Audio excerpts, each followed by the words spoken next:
بسم اللہ الرحمن الرحیم۔ شروع اللہ کے نام سے جو بڑا مہربان نہایت رحم والا ہے۔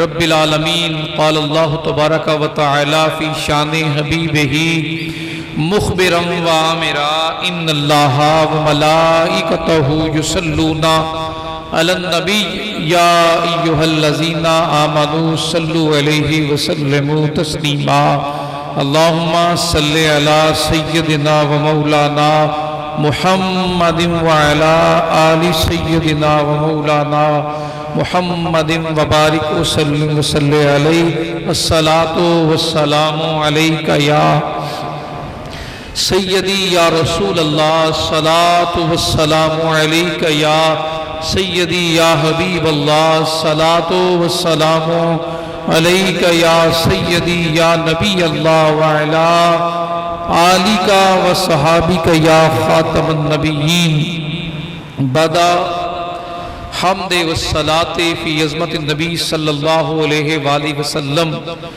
واجب الاحترام معزز حاضرین و سامعین، اللہ جل مجدہ دا جتنا بھی شکر ادا کیا جائے وہ کم اور تھوڑا ہے کہ جس نے جمعۃ المبارک کا یہ خوبصورت بابرکت دن عطا فرمایا، اور آج محرم الحرام کا 9ویں محرم کا دن ہے، اور یہ دل ایک عظیم ترین واقعے کی جانب یاد تازہ کرتا ہے۔ جب بھی یہ سال میں دن آتا ہے تو میدان کربلا کی یاد بھی تازہ کرتا ہے اور ایمان والوں کے ایمان میں نور بھی پیدا کرتا ہے۔ اہل بیت اطہار جو نبی پاک صلی اللہ علیہ وسلم کے ساتھ خون کا تعلق بھی ہے اور آقا کی اولاد بھی ہے، ان پر جو ظلم ہوا اس ظلم کی یاد میں 9 اور 10 بڑی اہمیت کی عامل یہ تاریخیں ہیں محرم الحرام کی۔ سیدنا امام حسین علیہ السلام کے غم میں رونا اور آنسو بہانا یہ سنت مصطفیٰ صلی اللہ علیہ وآلہ وسلم ہے۔ یہ کس کی سنت ہے؟ یہ شیعوں کا کام نہیں ہے، یہ سنت رسول صلی اللہ علیہ وآلہ وسلم ہے۔ شہزادے سیدنا امام حسین پیدا ہوئے، دونوں بھائیوں کے درمیان وقفہ 11 مہینوں کا ہے، 10 مہینوں کا ہے، سال کا ہے، بس اتنا لکھا ہے۔ جیسے ہی سیدنا امام حسین کی ولادت ہوئی، آقا کریم صلی اللہ علیہ وآلہ وسلم نے اٹھایا تو جبرائیل امین در رسول پہ حاضر ہوئے، آ کر عرض کی رب کعبہ نے پیغام بھیجا ہے، آپ کے اس شہزادے کو آپ کی امت کے لوگ نینوا کے ایک میدان میں شہید کر دیں گے۔ یہ لفظ سنیں، ولادت پہ لوگ خوشیاں مناتے ہیں، رسول کائنات آنسو بہا رہے، جن کی ولادت کے ساتھ ہی شہادت کی خبر مل جائے۔ تو شہادت سیدنا امام حسین تو طے، اور یہی زبان مصطفی سے عیاں بھی ہے اور بیان بھی ہے، انداز بھی سرکار کا بیان کر رہا ہے۔ لوگ مبارک دے رہے ہیں، آپ آنسو بہا رہے ہیں، لوگ مبارک دے رہے ہیں، آپ غم حسین میں آنسو بہا رہے ہیں۔ تو آپ کو جب گود میں لے کر آپ نے گلے لگایا اور آپ نے گلے مبارک پر بھی پیار فرمایا، تو دیکھنے والوں نے پوچھا حضور پیار تو چہرے پر کرتے ہیں، آپ گلے پہ کر رہے ہیں؟ فرمایا یہی گلا کٹے گا تو میرا دین دوبارہ زندہ ہو۔ وہ داستان جو کربلا کی ہم سنتے ہیں، جو واقعہ وہاں ہوا، وہ واقعہ تو بہت بعد کا ہے، لیکن پیدائش سیدنا امام حسین ہے، اور سیدنا امام حسین علیہ السلام کی پیدائش کے ساتھ ہی غمی امام حسین کی بھی نوید سنائی گئی ہے۔ کیا کمال نظارہ ہے، جن کی پرورش کر رہے ہیں ان کی خبر ہے کہ شہید ہو جائیں گے۔ مولا علی المرتضیٰ نبی پاک صلی اللہ علیہ وسلم کو تو خبر ملی جبرائیل امین کے ذریعے، جیسے نینوا کے علاقے کربلا سے گزرے تو فرماتے ہیں وہاں کھڑے ہوئے اور کہا یا ابا عبداللہ، حضرت امام حسین کی کنیت ہے عبداللہ، ابا عبداللہ، یا ابا عبداللہ، اے ابی عبداللہ، اس دن صبر کرنا، صبر کرنا، صبر کرنا۔ ساتھیوں نے پوچھا یہاں کھڑے ہو کر آپ ایسا کیوں فرما رہے ہیں؟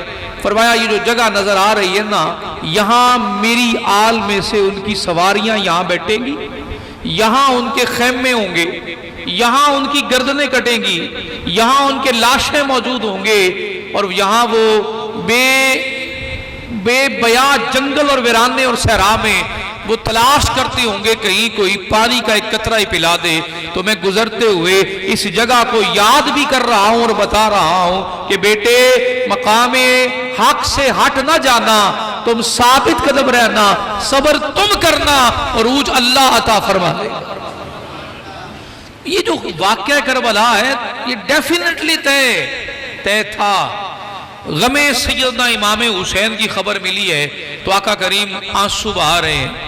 اب بتائیے ایک سوال کا جواب دیجئے، جنہیں پیدا ہوتے ہی پتا چل جائے کہ میرا بیٹا شہید ہو جائے گا اور ساتھ خبر ملے میری امت کے لوگ ہی شہید کریں گے، امت کے لوگ ہی شہید کریں گے، تو بتائیے آقا کریم صلی اللہ علیہ وآلہ وسلم کے دن اور رات کیسے ہوں گے؟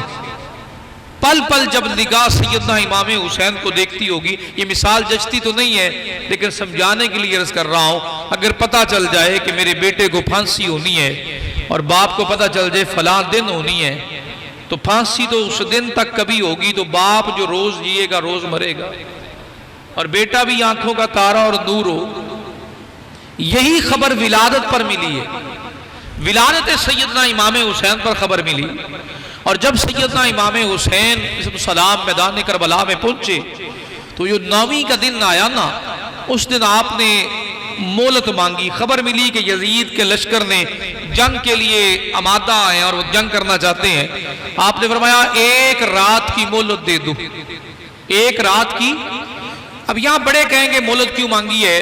تو وہ مہلت اس لیے نہیں مانگی کہ زندگی چاہیے تھی، کیونکہ وہ جانتے تھے کہ آج 10 محرم نہیں ہے، 10 محرم تو کل ہوگی، جس دن کی شہادت کا دن طے ہے وہ دن تو کل آئے گا، آج تو ہے ہی نہیں، تو آج جنگ نہیں کل ہوگی۔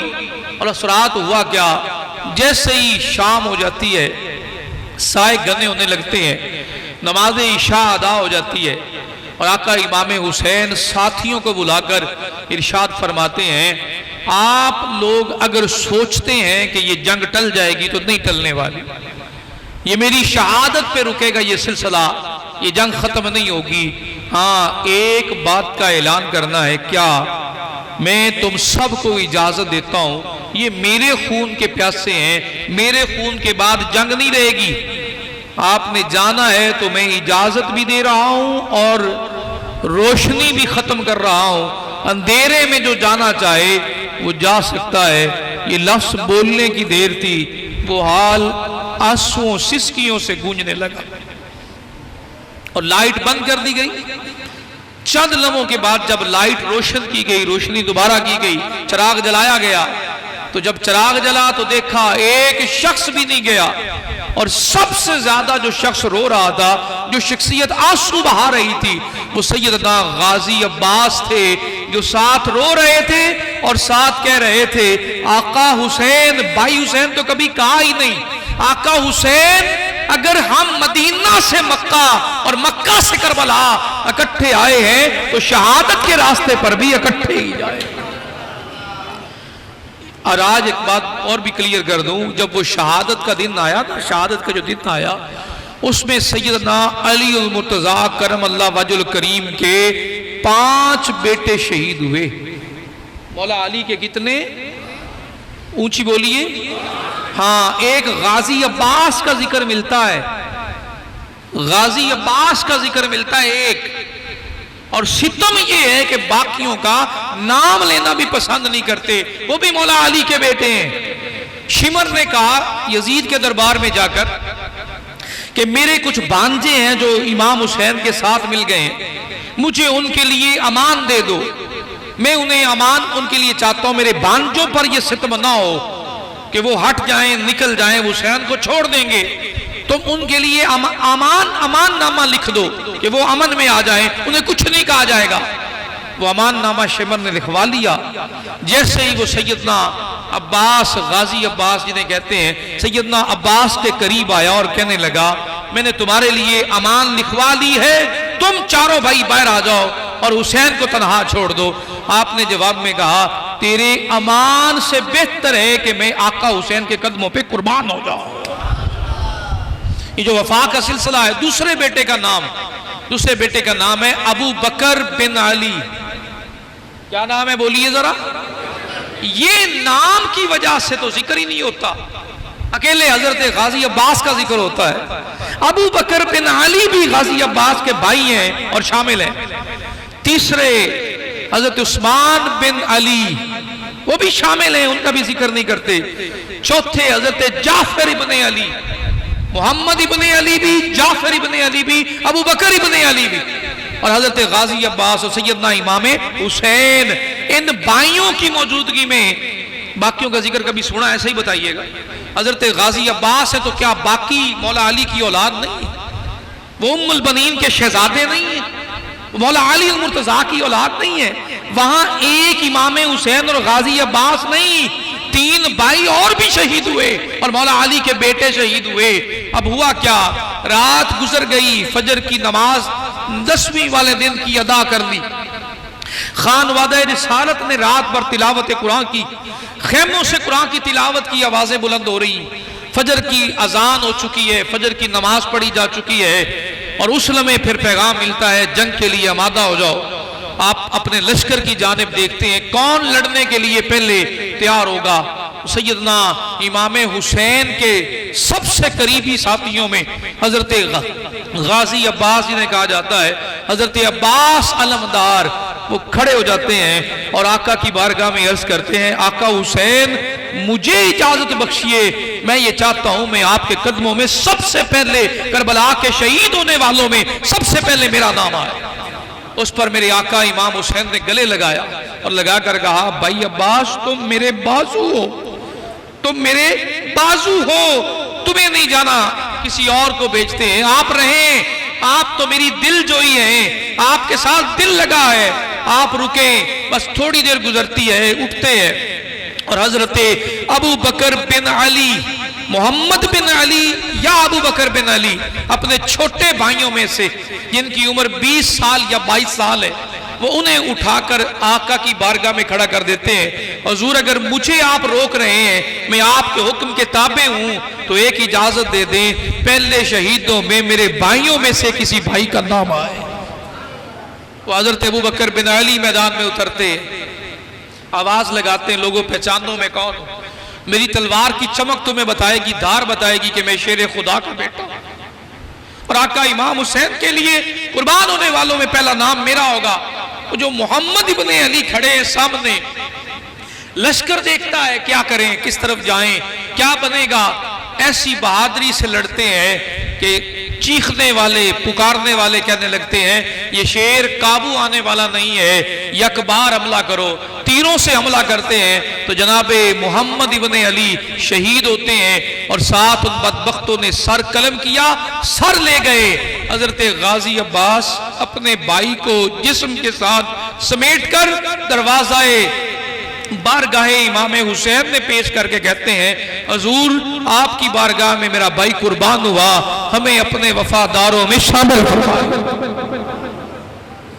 سلسلہ چل نکلا، پھر دوسرے بھائی کی باری آئی، پھر تیسرے بھائی کی باری آئی، اس کے بعد پھر سیدنا امام حسن کے شہزادے، آپ کے بڑے پیارے بیٹے حضرت قاسم ابن حسن، آپ کی باری، آپ تیار ہوئے، دستار باندھ کر سامنے آئے تو کہا مجھے میرے بابا نے ایک تحفہ دیا تھا، کیا کہا 10ویں محرم والے دن اپنے چچا کے سامنے کھولنا، وہ کیا ہے گلے میں ڈالا ہوا ہے، کھول کر دیکھا جو تعویذ لکھا تھا، وہاں لکھا تھا جب سارے شہید ہو جائیں تو بیٹا قاسم اپنے چچا امام حسین کو جانے نہ دینا، پہلے تم ان کے لیے قربان ہو جانا۔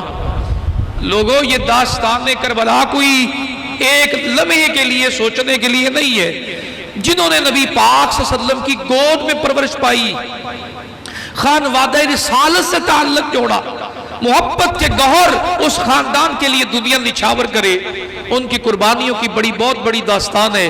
حضرت علی اکبر جو شہزادے ہیں سیدنا امام حسین کے، وہ آ کر کہتے ہیں بابا جان مجھے بھی اجازت دیجئے، اس پیاس کی تڑپ سے زیادہ حوض کوثر کے جام نوش کرنے کو دل کر رہا ہے.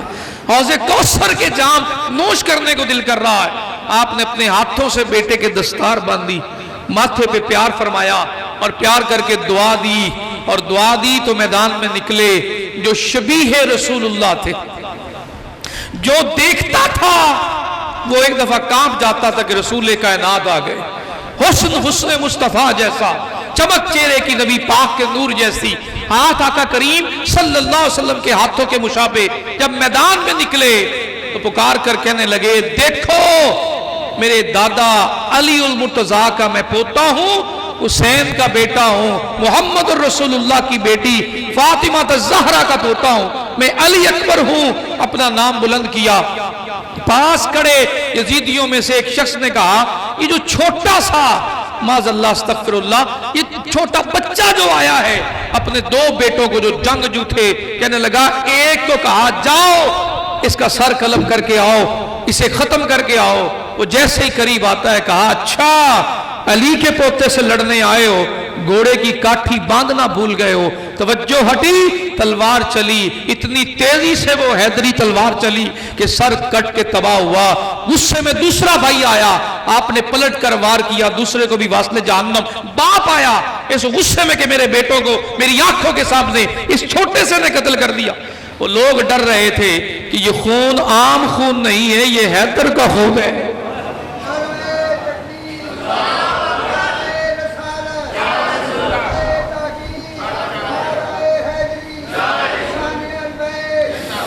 وہ ڈرنے لگے، بھگدڑ مچنے لگی.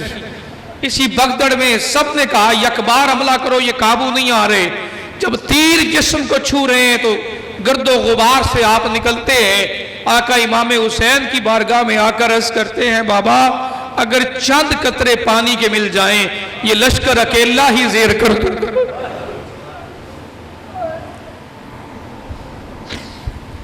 آقا امام حسین فرماتے ہیں بیٹا پانی تو نہیں ملے گا لیکن ایک بڑوں کی ادا ہے وہ پوری کرتے. میں زبان چسواتا ہوں، آپ آؤ میری زبان اپنے ہونٹوں میں چوسو، شاید تمہارے جسم کو تھوڑی تراوت ملے. وہ ادا ہونے کے بعد دوبارہ پلٹ کر آتے ہیں، وار کرتے ہیں، یک بار تیر چلا کر حملہ کرتے ہیں تو آپ بھی شہید ہوتے ہیں. انا للہ و انا الیہ راجعون. دوستان عزیز وقار یہ مرحلہ چلتا رہتا ہے. آپ کے ساتھ جو 72 لوگوں کی تعداد تھی آپ کے ساتھ ایک بھی چھوڑ کر نہیں گیا، ایک بھی چھوڑ کر نہیں گیا.